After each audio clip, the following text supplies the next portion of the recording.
Sherlock Holmes took his bottle from the corner of the mantelpiece, and his hypodermic syringe from its neat morocco case. With his long, white, nervous fingers he adjusted the delicate needle and rolled back his left shirt cuff. For some little time his eyes rested thoughtfully upon the sinewy forearm and wrist, all dotted and scarred with innumerable puncture marks. Finally, he thrust the sharp point home, pressed down the tiny piston, and sank back into the velvet-lined armchair with a long sigh of satisfaction. 3 times a day for many months I had witnessed this performance, but custom had not reconciled my mind to it.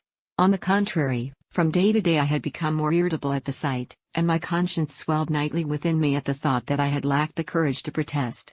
Again and again I had registered a vow that I should deliver my soul upon the subject, but there was that in the cool, nonchalant air of my companion which made him the last man with whom one would care to take anything approaching to a liberty.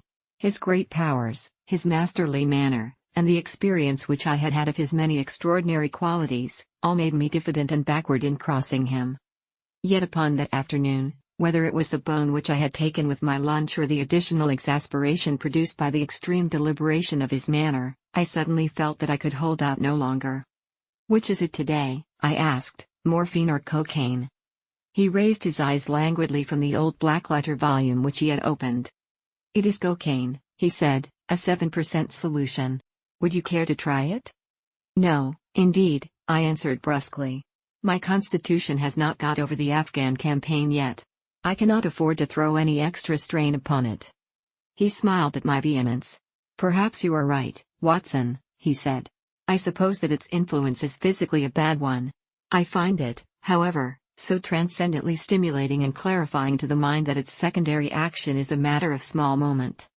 "But consider," I said earnestly. "Count the cost. Your brain may, as you say, be roused and excited, but it is a pathological and morbid process which involves increased tissue change and may at least leave a permanent weakness. You know, too, what a black reaction comes upon you. Surely the game is hardly worth the candle. Why should you, for a mere passing pleasure, risk the loss of those great powers with which you have been endowed? Remember that I speak not only as one comrade to another but as a medical man to one for whose constitution he is to some extent answerable." He did not seem offended. On the contrary, he put his fingertips together, and leaned his elbows on the arms of his chair, like one who has a relish for conversation. "My mind," he said, "rebels at stagnation. Give me problems, give me work, give me the most abstruse cryptogram, or the most intricate analysis, and I am in my own proper atmosphere. I can dispense then with artificial stimulants. But I abhor the dull routine of existence. I crave for mental exaltation. That is why I..." Sample complete. Ready to continue?